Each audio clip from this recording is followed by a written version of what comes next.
ಈಗ 30, 60 ಮತ್ತು 90 ಡಿಗ್ರಿ ಇರುವಂತಹ ತ್ರಿಕೋನಗಳನ್ನು ಒಳಗೊಂಡ ಕೆಲವು ಸಮಸ್ಯೆಗಳನ್ನು ನೋಡೋಣ. ಇದು ಸಾಮಾನ್ಯವಾಗಿ ನಿಮಗೆ ಕಾಣಬರುವಂತಹ ಇನ್ನೊಂದು ತ್ರಿಕೋನ.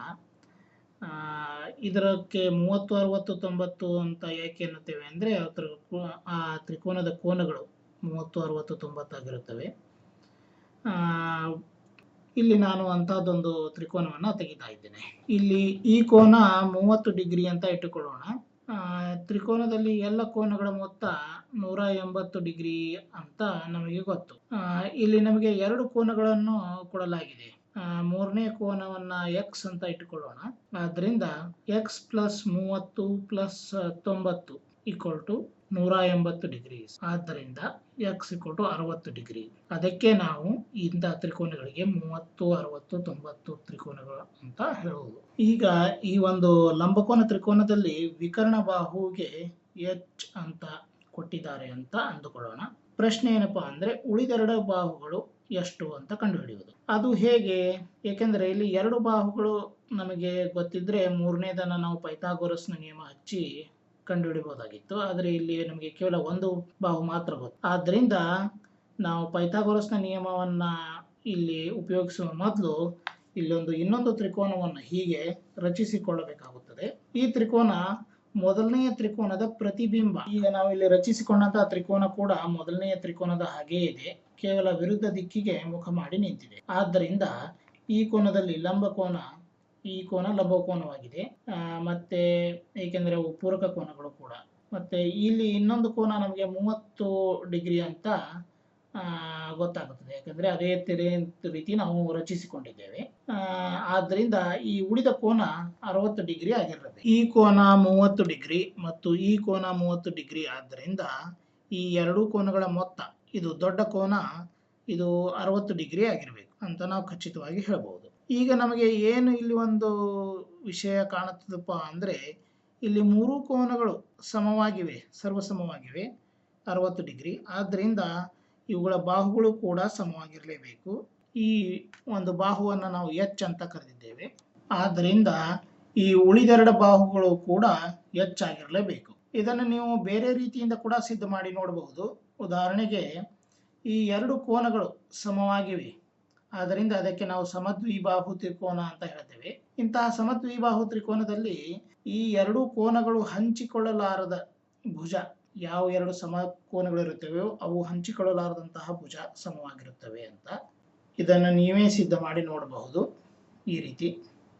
ಈಗ ನಾವು ಈ ಮೂರು ಬಾಹುಗಳು ಎಚ್ ಅಂತ ಕಂಡುಹಿಡಿದ್ವಿ. ನಾವು ಮೊದಲು ಶುರು ಮಾಡಿದಾಗ ನಮ್ಮ ಹತ್ತಿರ ಈ ಸಮಬಾಹು ತ್ರಿಕೋನ ಇರಲಿಲ್ಲ.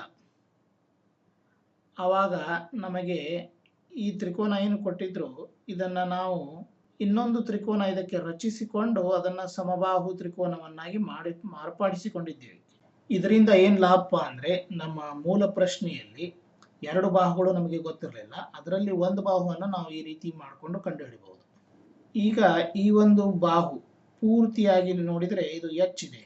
ಇದರ ಅರ್ಥ ಇಲ್ಲಿ ಇದರ ಅರ್ಧ ಇರುವ ಈ ಬಾಹು ನಾನು ಪಿಂಕ್ ಕಲರ್ನಲ್ಲಿ ತೋರಿಸುತ್ತಿರುವಂತಹದ್ದು h/2 ಇರಬೇಕು ಅಂತ ಸ್ವಯಂ ಸಿದ್ಧವಾಗುತ್ತದೆ. ಹಾಗೆ ಇದು ಇನ್ನುಳಿದ ಅರ್ಧ ಭಾಗ ಇದು ಕೂಡ h/2 ಆಗಿರಬೇಕು ಅಂತ ಬೇರೆ ಹೇಳಬೇಕಾಗಿಲ್ಲ.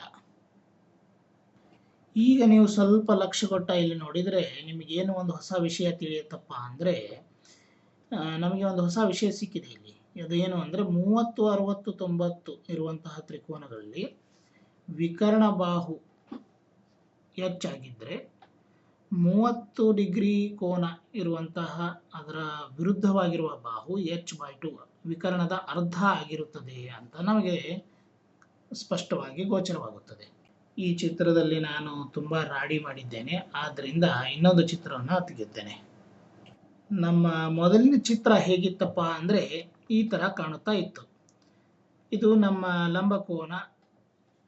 ಈ ವಿಕರ್ಣಕ್ಕೆ ನಾವು ಎಚ್ ಅಂತ ಕರೆದಿದ್ವಿ. ಈ ಕೋನ ಇಲ್ಲಿ 30 ಡಿಗ್ರಿ ಆಗಿತ್ತು.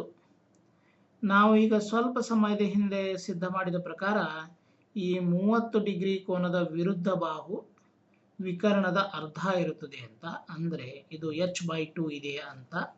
ಹಾಗಿದ್ರೆ ಈಗ ಈ ಮೂರನೆಯ ಬಾಹು ಎಷ್ಟು ಅಂತ ಕಂಡುಹಿಡಿಯೋದು. ಈಗ ನಾವು ಮತ್ತೆ ಪೈಥಾಗೋರಸ್ನ ಪ್ರಮೇಯವನ್ನು ಉಪಯೋಗಿಸಿ ಮೂರನೇ ಬಾಹುವನ್ನು ಕಂಡುಹಿಡಿಬಹುದು.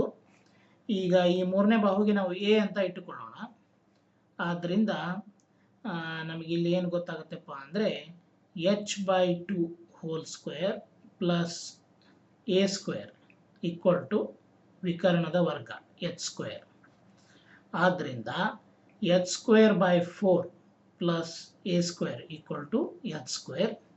ನಮಗೆ ಇಲ್ಲಿ ಎಗಾಗಿ ಈ ಸಮೀಕರಣ ಬಿಡಿಸಬೇಕಾಗಿದೆ. ಆದ್ದರಿಂದ a² equal to h² minus h²/4 that is 3/4 h². ಇಲ್ಲಿ ನಾನು ಈ ಜಾಗ ಸಾಲ್ತಾ ಇರಲಿಲ್ಲ, ಅದಕ್ಕೆ ಇಲ್ಲಿ ಬರಿತಾ ಇದ್ದೀನಿ. ಆದ್ದರಿಂದ A is equal to 3/4 h² ವರ್ಗಮೂಲ. ಸೊ 3/4 h² ವರ್ಗಮೂಲಪ್ಪ ಅಂದರೆ 3ರ ವರ್ಗಮೂಲ ಇಂಟು h/2 ಅಂತ ಬರೀಬಹುದು. ಆದ್ದರಿಂದ ಈ ಬಾಹು ಎ ಅನ್ನುವ ಬಾಹು √3/2h ಅಂತ ಹೇಳ್ಬೋದು. ಏಕೆಂದರೆ h² ವರ್ಗಮೂಲ h ಮತ್ತು 4ರ ವರ್ಗಮೂಲ 2. ಆದ್ದರಿಂದ ನಾವು ಇವೆರಡನ್ನು ಹೊರಗೆ ತೆಗೆದು √3/2h ಅಂತ ಹೇಳಬಹುದು. ಈಗ ನಾವು ಏನು ಮಾಡಿದೀವಪ್ಪ ಅಂದರೆ ಈ ಒಂದು 30, 60, 90 ಅಂತ ತ್ರಿಕೋನದಲ್ಲಿ ಕೇವಲ ಒಂದು ಬಾಹು ಗೊತ್ತಿದ್ದಾಗ ಉಳಿದೆರಡು ಬಾಹುಗಳನ್ನು ಪತ್ತೆ ಹಚ್ಚಿದೆ. ಆದರೆ ಇಲ್ಲಿ ಒಂದು ವಿಷಯ ಏನು ನೆನಪಿಡಬೇಕಪ್ಪ ಅಂದರೆ ಇದು ಕೇವಲ 30, 60, 90 ಅಂಥ ತ್ರಿಕೋನಗಳಲ್ಲಿ ಮಾತ್ರ ಸಾಧ್ಯ. 30 ಡಿಗ್ರಿ ಇರುವಂತಹ ಕೋನದ ವಿರುದ್ಧ ಬಾಹು ವಿಕರ್ಣದ ಅರ್ಧ ಆಗಿರುತ್ತದೆ. ಮತ್ತು 60 ಡಿಗ್ರಿ ವಿರುದ್ಧವಾಗಿರುವ ಬಾಹು 3ರ ವರ್ಗಮೂಲ /2 ಇಂಟು ವಿಕರ್ಣ ಅಂತ ನಮಗೆ ಗೊತ್ತಾಯಿತು. ಇನ್ನು ಈ ಮುಂದಿನ ವಿಡಿಯೋದಲ್ಲಿ ನಾನು ಈ ಪ್ರಮೇಯವನ್ನು ಉಪಯೋಗಿಸಿ ಕೆಲವು ಸಮಸ್ಯೆಗಳನ್ನು ಬಿಡಿಸುತ್ತಾ ಹೋಗುತ್ತೇನೆ.